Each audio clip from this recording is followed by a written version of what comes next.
Bonjour les amis, comment allez-vous?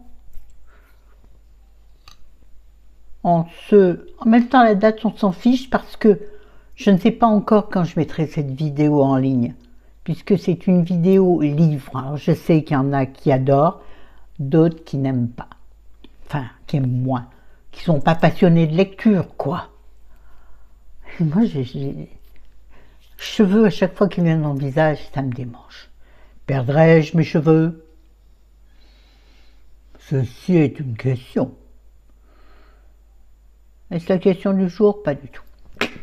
Alors, on va parler d'un livre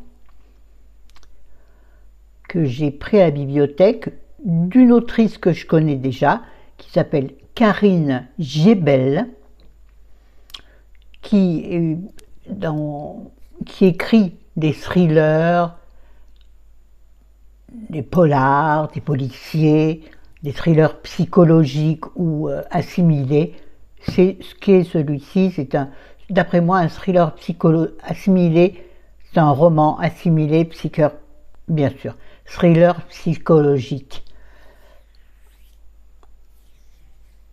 Vous allez comprendre. Je vous le montre, mais vous allez le voir à l'envers. Oui, je sais, c'est chiant. Mais sur la miniature, il sera à l'endroit. J'ai toujours pas trouvé comment on fait. Ouais, moi, j'ai personne, et moi, ou dans mon entourage, qui peut m'aider en informatique. Alors, c'est démerde-toi. Ouais, faut déjà être chez Bouygues pour leur demander. Ouais, bon. Oui, vous savez que je suis chez Bouygues. Donc, ce que tu as fait de moi, le titre. Un gros livre, hein. Un gros livre de Tameron Short, je vais vous dire combien de pages. Épilogue 549. Donc, il y a 550 pages à ce livre. Alors, dans le lit, il pèse son poids. Hein. Bon, maintenant, vous n'êtes pas obligé de le lire au lit. De le lire au lit. Lire au lit, c'est joli de le lire au lit. Ça fait penser à Marielle Néroli. Aucun rapport avec la choucroute. Alors, ce livre, je vous disais, c'est une histoire d'amour. Une histoire d'amour, mais une histoire d'amour, je vais vous dire tout de suite, destructrice, tellement intense qu'elle en devient létale. Et pas létale du boucher. Faut que j'arrête ces petites pointes d'humour qui sont ridicules et inutiles. Donc c'est entre l'histoire d'amour et le thriller.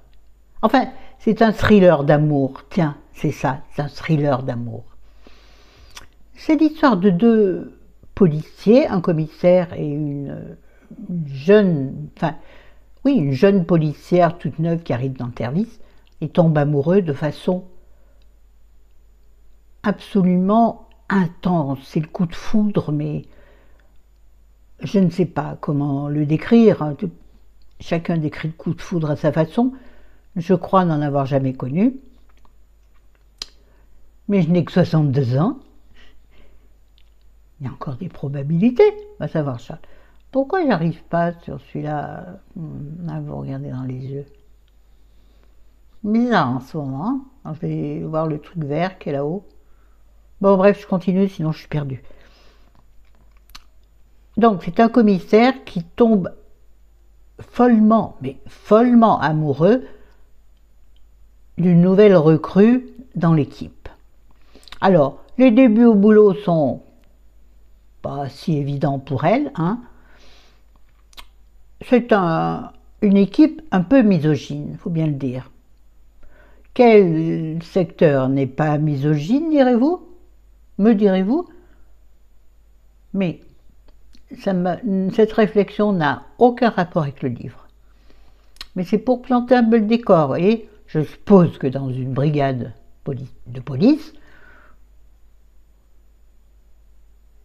ça ne doit pas être évident de s'intégrer. C'est un peu comme dans une équipe d'un garagiste, par exemple. Oui, je prends des trucs terre à terre, mais c'est ça. Bref. Donc c'est l'histoire d'une passion complètement folle, complètement dingue, et en même temps extrêmement destructrice. Elle va détruire leur vie du début à la fin. Lui est marié avec des enfants, elle est mariée, et a un enfant, me semble-t-il. Mais la passion va faire des dégâts importants. Alors, le livre est construit de telle façon que on débute immédiatement par leur mise en examen ou leur mise en garde à vue. Non, mise en examen, je crois. Je ne connais pas bien la différence. Que Dieu me protège pour n'avoir jamais vécu cela.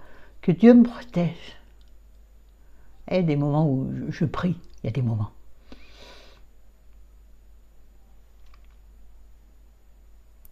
J'ai perdu le fil. J'ai perdu le fil. Je vais le retrouver. J'ai mal au poignet. Donc le livre est construit sur les deux interrogatoires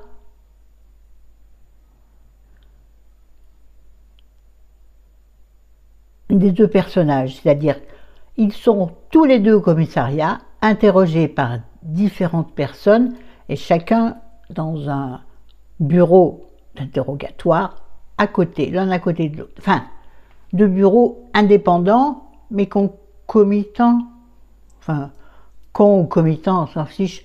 Enfin bref, ils ne sont pas ensemble et ils sont interrogés par deux personnes différentes. Et là, donc, on leur fait, oh, j'ai du mal, on leur fait raconter l'histoire. Alors, chacun l'a fait, enfin, explique l'histoire à sa manière, mais les deux inspecteurs ou policiers, on va dire, qui les interrogent, se rendront compte que leurs histoires sont totalement identiques. Il n'y en a aucun qui brode ou qui invente des choses.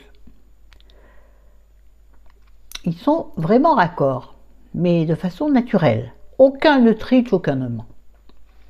Bon, je ne vais pas tout vous dire. Alors, vous avez un chapitre qui concerne Madame, c'est Madame qui parle. Le chapitre d'après, c'est Monsieur qui parle et qui raconte sa perception à lui. Et ainsi, à chaque passage d'épisode, à chaque chapitre, il y a des... Hein? Vous avez compris. Oh mon Dieu, les mots, Florence, les mots, les mots. L'émotion, pas du tout, non, les mots, il faut trouver les mots. Ah. Ouais, j'ai pris quelques notes parce que je me paume. Ah oui, il faut que je me construise. Non, pas du tout. Il faut que je me prenne un carnet, un cahier, je ne sais pas, pour écrire tous les livres que je lis. Parce que j'ai vu certains ou certaines qui faisaient des bilans livres sur l'année. J'en suis incapable. Je lis beaucoup, beaucoup. Malheureusement, j'ai tendance à oublier ce que j'ai déjà lu. Vous voyez? Si j'y repense, je retrouve l'histoire, mais comme ça, là, demandez-moi ce que j'ai lu en janvier l'année dernière, je n'avais pas la moindre idée. Même le mois dernier, je ne me rappelle pas. Bref. Alors, dans ce livre que j'ai beaucoup aimé, parce que pareil, par rapport au dernier avis lecture que je vous ai fait, j'ai trouvé que les personnages, là aussi, dans celui-ci, étaient très très bien décrits. Et on plonge dans l'histoire de façon addictive. On a envie de continuer à lire. Mais bon, moi je lis tous les soirs avant de m'endormir, enfin avant de dormir, d'éteindre la lumière et de dormir, je lis 1 heure, 1 heure et demie. Au bout d'un moment, il faut que j'arrête, il faut que je me repose. J'ai une vie tellement active, voyez-vous. Ceci est une notion tout à fait fausse. En revanche, effectivement, la fin, il y a un twist à la fin, oui, mais qui m'a déçue. J'ai trouvé que quelque part ça finissait un petit peu en eau de boudin, comme s'il fallait terminer l'histoire rapidement et efficacement. Et ça m'a déçue par rapport au reste du livre. Ah, je viens de faire... Une personne m'avait envoyé un message en me disant que c'était pas bien ma façon d'avaler ma salive. Il m'a traité de cochonne. Pauvre couillon, si tu savais ce que c'est qu'une cochonne. Ah, ah. Bref. Non mais j'y pense pas. Il faut que je me maîtrise.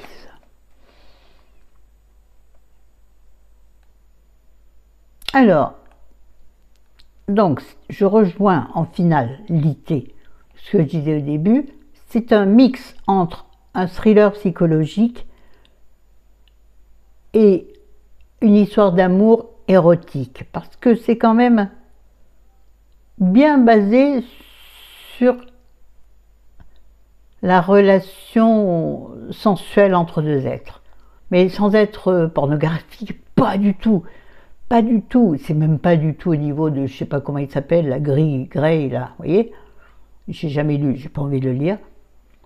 Non, ça reste quelque chose de plutôt suggéré. Et ça, c'est bien.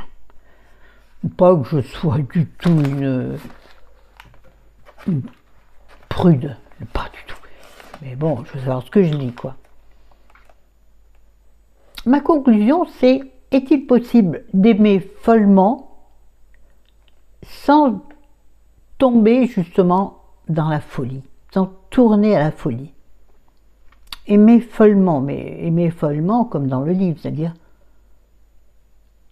dépasser des choses inimaginables au niveau psychologique, psychique, et pas physique. Hein. Non, non, non, il n'y a pas d'horreur, il n'y a pas de... Enfin, d'horreur, chacun voit midi à sa porte. Ça n'est pas du tout pour nous, pas du tout. Parce que comme je l'explique, ça a l'air un peu... Pas du tout, c'est pas ça.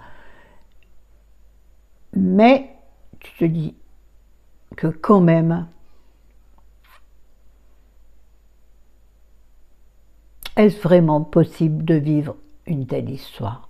Alors, j'ai adoré ce livre, vraiment, mais en même temps, je me dis, est-ce que c'est réaliste? En même temps, est-ce que je lis pour que ce soit réaliste, ou je lis pour m'échapper et justement sortir du quotidien que nous avons toutes et tous? C'est un peu entre les deux.